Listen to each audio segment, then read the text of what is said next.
Hello, everyone. My name is Dr. Katie Ross. I am an emergency medicine physician. I'm an active duty Navy physician, and I'm stationed in San Diego at Naval Medical Center, San Diego. I also am the ER department's simulation director there.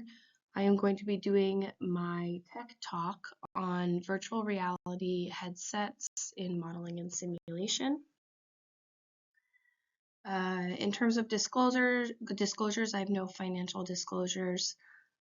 I will talk about some examples of different virtual reality companies and devices purely to demonstrate different options within this technology. I don't have any financial links to those companies, and my opinions are my own. All right, so today we're going to talk about VR headset basics. We're going to go through some common uses for virtual reality headsets. So, things that virtual reality is being used for outside of healthcare. We're going to talk about current and potential applications in modeling and simulation, and then also how virtual reality is used in the medical world. I'm going to focus mostly on headsets and wearable virtual reality. Because I think that this has the greatest potential for use within medicine. Then we're going to talk a little bit about the future of virtual reality headsets in modeling and simulation.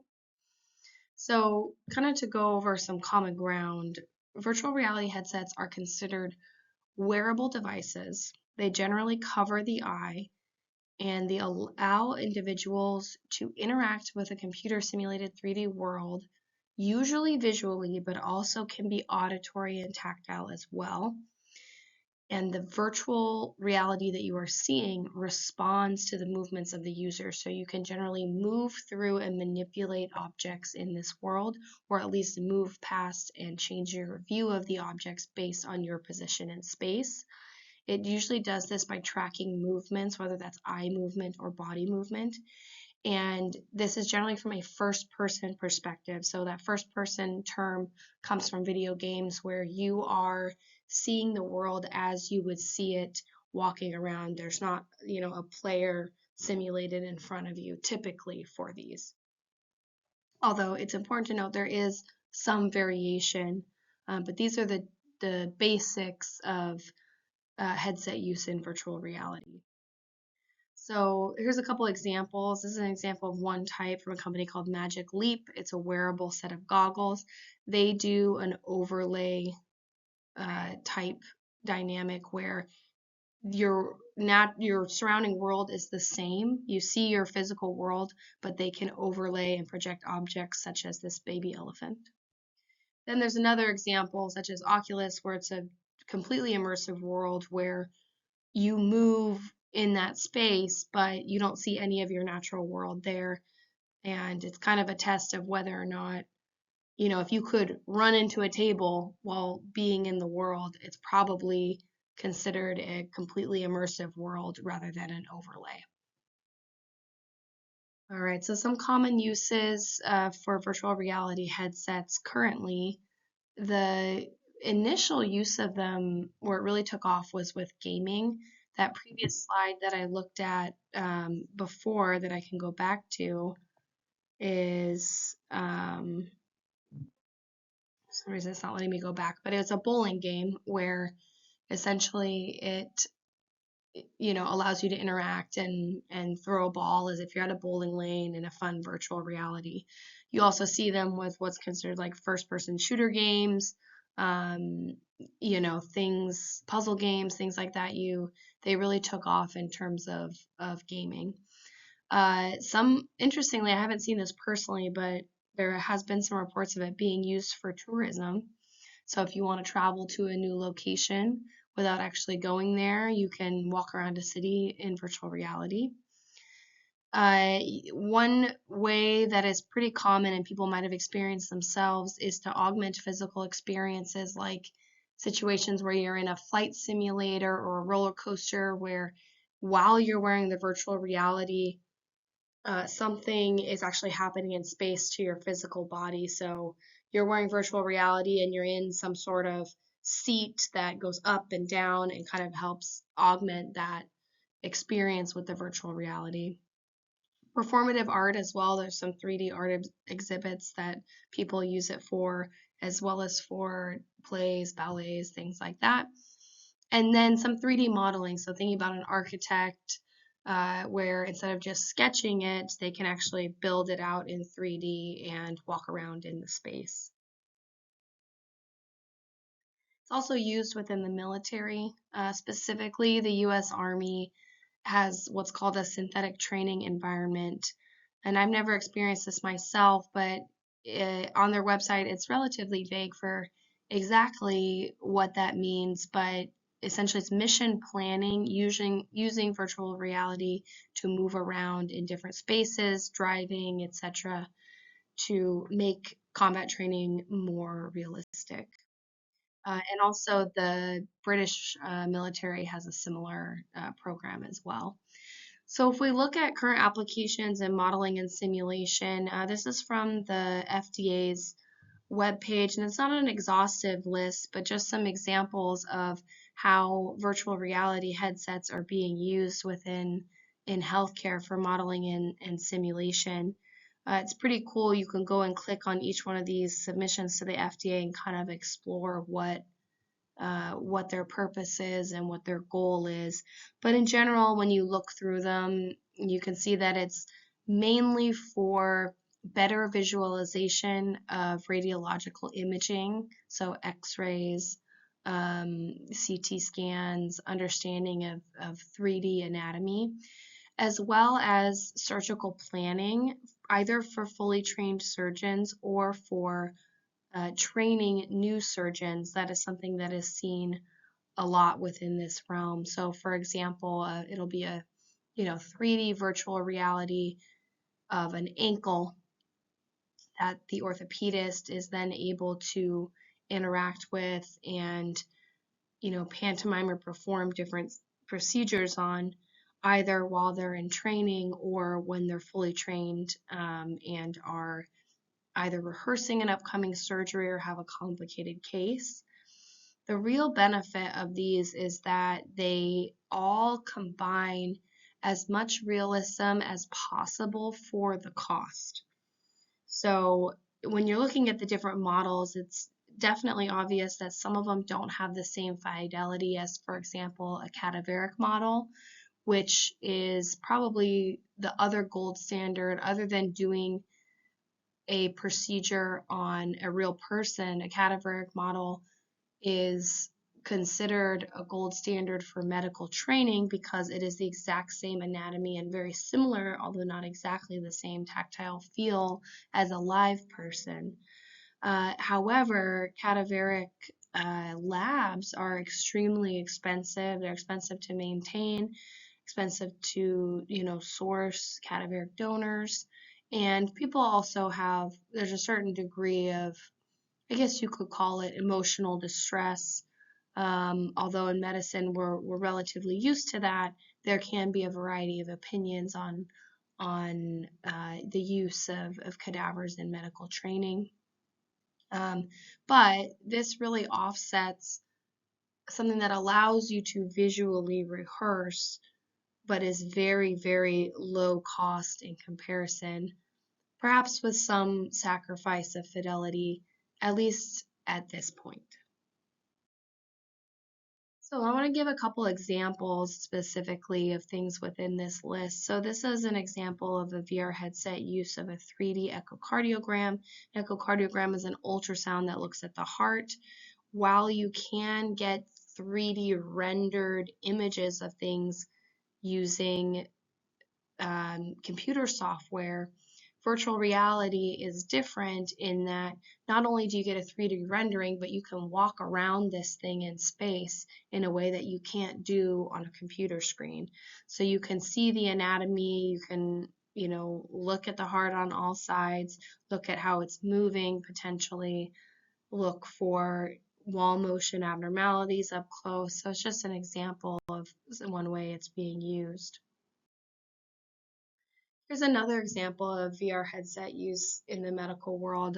This is for pain management. There's a couple of different ways that this has been used. One is just for almost like a guided meditation. If you think about someone being in a relaxing field where there's audio as well, and they focus on redirecting negative thoughts about pain and relaxation. That is one example for how virtual reality headsets have been used in pain management in general. And this is another example where they're looking at pain management for phantom limb pain. And this has actually been quite promising, where people with amputations can have a projected phantom limb, essentially a virtual limb that they can move and touch and navigate their space with. And that kind of feedback is helpful for reducing phantom limb symptoms and phantom limb pain. And it's, the earliest version of this, I guess you could say, is when they used to put a mirror for a lower extremity amputee to see the reflection of the non-amputated extremity as a therapy for reducing phantom limb pain. This is very similar. It's just a 3D rendering that you can see in space and see juxtaposed to your non-amputated limb, and that also works for upper extremities as well. This is a newer innovation as well, where we see this specifically in medical schools for anatomy and physiology training. So the first versions of this were really more of a virtual dissection that didn't have much 3D components that you could do on your computer. But then they started incorporating virtual reality where you can actually, in this case, it's a standing model looking at different muscular groups, but you could actually have the same experience where it's anatomical human specimen lying down on an exam table, and you're able to walk around, and there's depth and all the things that you get from dissecting a cadaveric specimen that you don't necessarily get from a computer.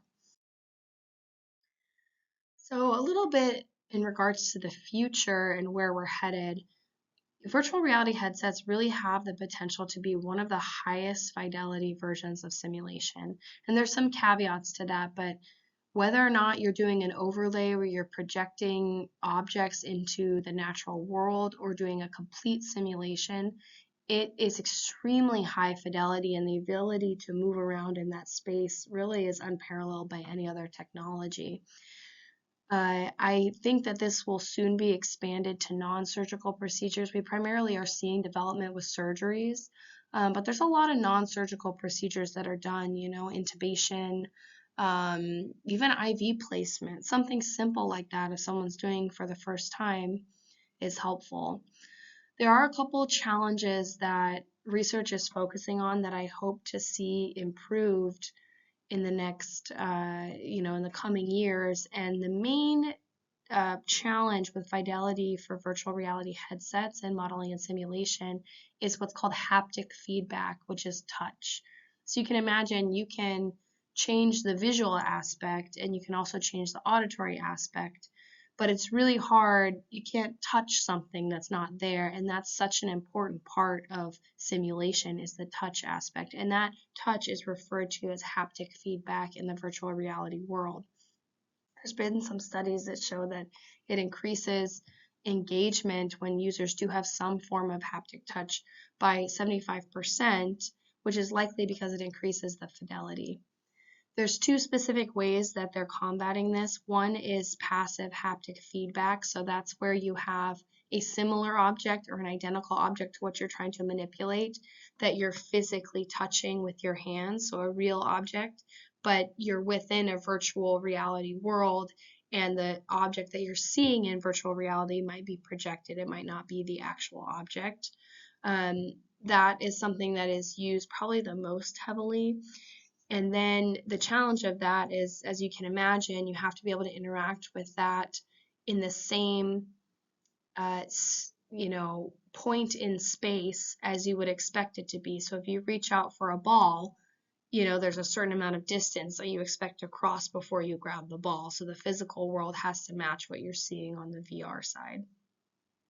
In order to get past that, what's called collocation, which is that physical distance I was talking about, is called collocation, that those things line up. They are looking at something called haptic retargeting, where instead of not in the virtual world, you see a projection of your hand that's not actually your hand, and that projection adapts for how far you are away from the real object and the physical object to kind of close that gap by advancing maybe a little faster than you're actually advancing in space. Obviously, there are difficulties with that because if you're trying to rehearse a procedure where motor is very important, you want the time and the speed that you're seeing and rehearsing to be the same as what you're actually doing physically. But that is an active area of research, and I think it's an exciting area because I think this has the most potential for medical modeling and simulation, as I think that this will mainly, be used, at least initially, in procedures. And that touch portion is extremely, extremely vital to get those motor skills. So in summary, we are definitely have already started using virtual reality headsets and modeling and simulation within the healthcare realm. But I think there's a lot more to come. It's definitely not general practice. I would say most physicians have not used them. I've only encountered them, in more of a gaming scenario or, roller coaster rides, stuff like that. I've never actually encountered it in a medical scenario. It's not very widely used yet. So definitely have some exciting things around the corner. Thank you.